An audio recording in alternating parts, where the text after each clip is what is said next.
Well, hi guys, it's One Love Ted, and it's time for Ted's Bedtime Stories. I was at the library, I got another new book. This is called When the Wind Blew. Let's see what's in store for us. It's a brand new one at the library. When the Wind Blew. Little Bear woke in the night. There was a sound, a big roaring sort of a sound.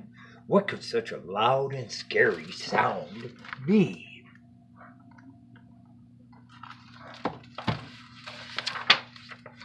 Little Bear growled and snuggled closer into Big Bear's warm belly. It's just the wind, said Big Bear. It can't come in. We are safe and warm. Soon the sound of the wind mingled with the sound of Big Bear's breathing, and Little Bear drifted off to sleep.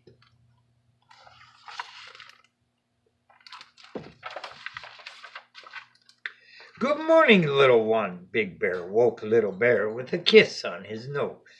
Little Bear yawned and stretched. His tummy rumbled. I'm hungry, he said. Fat plums and honeycomb for breakfast, asked Big Bear. Little Bear licked his lips. Big Bear pushed aside the boulder at the mouth of their den. Golden light rushed in. Ooh, that one's got some reflections on it. It's a very bright and sunny morning, said Big Bear, blinking at the light. Little Bear let out a yelp and cried, all the trees are lying down. They looked in wonder at all the broken stumps and ragged roots. Yesterday the trees had stretched up to the sky, high above their heads. The leaves had cast shade all around, but this morning the sky was wide and bright and empty. Big Bear gave a long, sad growl. It must have happened in the night while we were sleeping.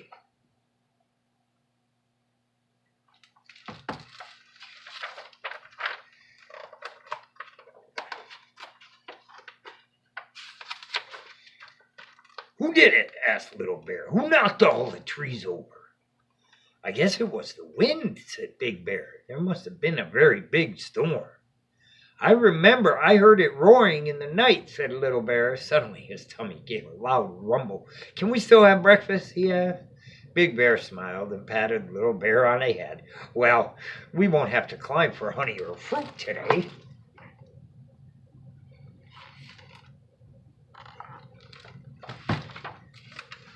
After breakfast, they went exploring. They climbed over, crawled under, and squeezed around the fallen trees until they reached Mirror Lake, where the water copied the sky. Did the wind hurt the water? Asked Little Bear. I guess it stirred it up into waves, said Big Bear, but we can still drink it. The water was cool and sweet.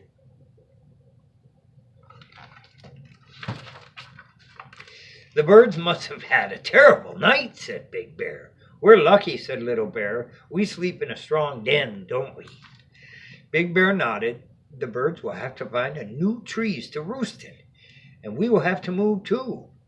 But why? Cried Little Bear. Little Bear sat quietly thinking. The fruit trees won't make fruit anymore, and the bees that make honey will fly away, said Big Bear. They need trees to build their hives. Little Bear felt upset and sad. Big Bear hugged him. Don't worry, Little Bear. Things will be fine. You wait and see.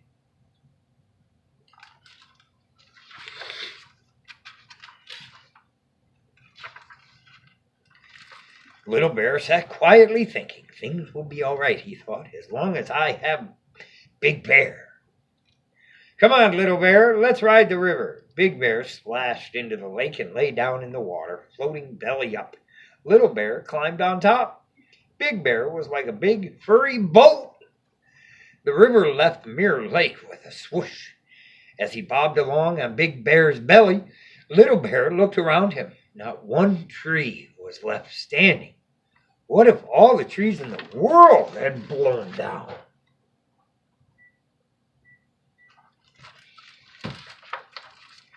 Soon the river slowed and they swam ashore.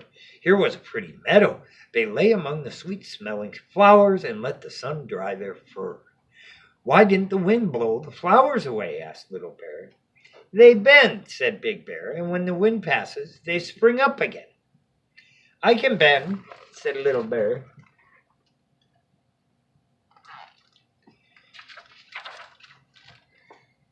When they were dry, they followed the river until they reached the edge of the cliffs where the waterfall made rainbows in the sun.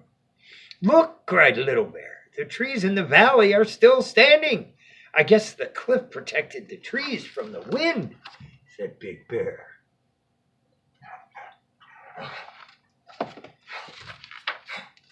If the wind blew now, would it knock me down? Little Bear giggled. He whirled around and around, then he threw himself down on the grass. Big Bear bent down and swept him up in a hug. I would be like the cliff. I would protect you. I love you, said Little Bear. And I love you, said Big Bear. They carefully made their way down the rocky cliffs. It was a long and scary climb. There were narrow paths to tiptoe along. There were wide gaps to jump. There were bushes to hang from. And after a while, there were trees to slide down. At last, they reached the forest floor, feeling very hot and tired. The soft moss beneath their paws felt good. The cool shade all around from the tall trees felt very good. The air was filled with the wonderful smell of pine, sweet honey, and fruit. And among the scattered boulders at the foot of the cliffs, they found a lovely, dry, dark cave. It's better than our old den, cried Little Bear. They gathered up grasses and flowers and made a big, soft nest at the back of the cave. By now, the sky glowed orange through the trees. It was time for bed.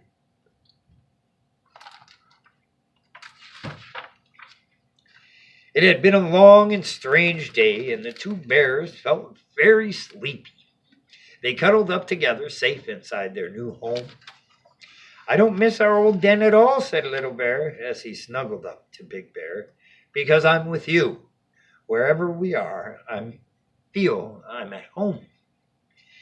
Big Bear's fur felt all warm and cozy around him, and Little Bear felt deeply and happily asleep. And that is Ted's bedtime story. Thanks for watching. Don't forget to find my videos and stories on YouTube at One Love Ted Cox. It's right here. Peace, love, music, and tolerance, and reading. Teach your children to read. Teach your grandchildren to read. Teach them to enjoy what they read. And as they grow up, teach them to question what they read. But more than anything, let's teach them all to work and strive for world peace. I love you all. Good night.